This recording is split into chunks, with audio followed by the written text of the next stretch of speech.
Hi, this is Gary Fong, and I want to share with you what I call the digital event file control sheet. It consists of two parts. One, which we call the pre-flight, which is getting the cameras and everything, and the batteries and the cards prepared for the event. And the second part, which is the file management. In this video, I'm going to talk about the pre-flight. The pre-flight's the most important thing that you can probably do with regards to shooting a once-in-a-lifetime event, because there's basically two enemies that you face when you get into this method of professional photography. One is that you really don't know the precautions and the steps to take when you're getting ready to shoot an event. And the second one is being so familiar with it that without a checklist, you basically forget to do something, and it's that one time you forget to do something, format a card at an event, something, back up that one card because you didn't check it off, anything like that can completely destroy you and your clients personally, emotionally, and of course business-wise. So let's talk about the need for the sheet. The sheet exists because it was inspired by when I used to go up and do aerial photography with a helicopter pilot. It was amazing. This guy had, toured Vietnam. He'd been a helicopter pilot for probably 38 years or something like that. And he went down his checklist and, check whatever, I don't know, flaps, push on the two pedals. But this was the interesting thing. He'd open the door and he'd look back behind him and he'd yell, "Clear." And then, but when he was done, he would check the yelled clear button off on his checklist. And I thought, man, that's just really something, because it's so systematized. This guy's definitely not going to forget to do any of the most important steps. So he had a system, and from that I decided that when we went into digital file management, we needed a system. In the old days when we had just regular film, of course, there was just that one strip of film, and it's easy to physically know that you only have the one, and you treat that with a lot of caution. But with digital, you have your image files on your compact flash card, and then you go from there and you turn it into backups on a hard drive. And did you format that yet? And now you're going to start deleting things. But what if you want to go back to the original one because you deleted something that was important? All of these things come into play. So that's why we have the digital event control sheet, and it's extremely important. It took a lot of work for me to refine, so I want to share that with you. Okay.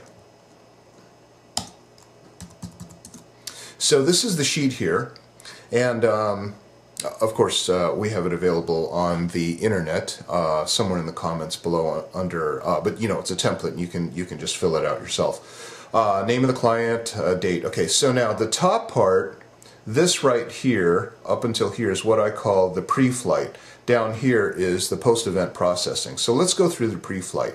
Number one, list the cameras used, type, and serial number. Now, I want to write down the serial numbers because what's going to happen is below this column, you see this long column here? Everything underneath this column deals with that camera. So, for example, if I'm charging the batteries, I'm going to write my initials once I've charged the batteries. If I synchronize the clock, I'm going to write my initials on the body 5D number 116. So I go down one body at a time, preset the ISO, things like that, to a safety mode, all this other stuff. And then you'll notice down here that I assign cards to specific bodies. Now, that's extremely important, and I'll talk about that in a second for two reasons. One is, of course, for photo credits for your second shooter. Another one is if you have problems mechanically with one of your cameras. Say, for example, you start pulling up images and there's dead pixels in it. You'd never know which camera you need to send immediately to the shop because you don't know which card had which camera attached to it. So by keeping everything in a column like this, you're able to line up your images, your cards to the cameras. And well, let me go forward just a little bit and explain the concept. Then you assign cameras to your second photographer with the cards assigned to that camera. And this is extremely important. If you have a second shooter, that second shooter can then claim that they took that award-winning shot. Now that's the least of your problems. There's also another copyright issue where the copyright laws say that the person who took the image is the owner of the copyright, and no contract between you and the photographer that you paid $200 for the second shoot is going to supersede the copyright laws. This is very, very important to understand. When you transfer a copyright from one person to another, it legally needs to be done on one of the copyright transfer forms. It's a work for hire, and you have to specify which image is which when you're transferring the rights to the copyright. And that'll be something else that I'll go into quite a bit of detail on, agreements with your second shooter. But if you have, for example, a photographer who shot an event with you, and then you guys have a falling out for some reason, and that photographer says, look, I don't want you to use any of my images for the bride and groom. I don't want you to use any of them, period. In fact, I want them back because I own them. Your second shooter legally owns the images. If you can't prove who shot which image, then you're in trouble, because then the whole event is up for play.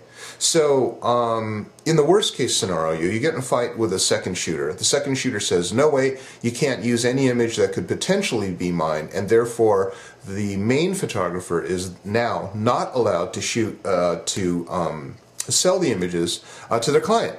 And that's a real scenario, and I've seen it happen twice as an observer in my career, where the second shooter went in, grabbed all the negatives or whatever, and took that away from the main photographer. Extremely important point. I'll cover in detail in some other method. So let's go back to the sheet. So we have, in this case, a 5D, Canon 5D.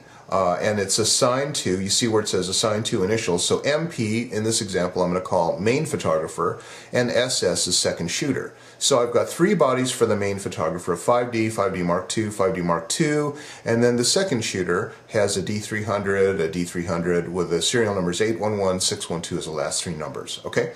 So cameras assigned to main photographer, second shooter, batteries charged by, and this is important, you want to make sure that you charge the battery, and unless you do something and check it off in a list, you really, it's just a fog. Wait, did I charge that? Let's look at the thing, and oh, did I charge the second battery? All that.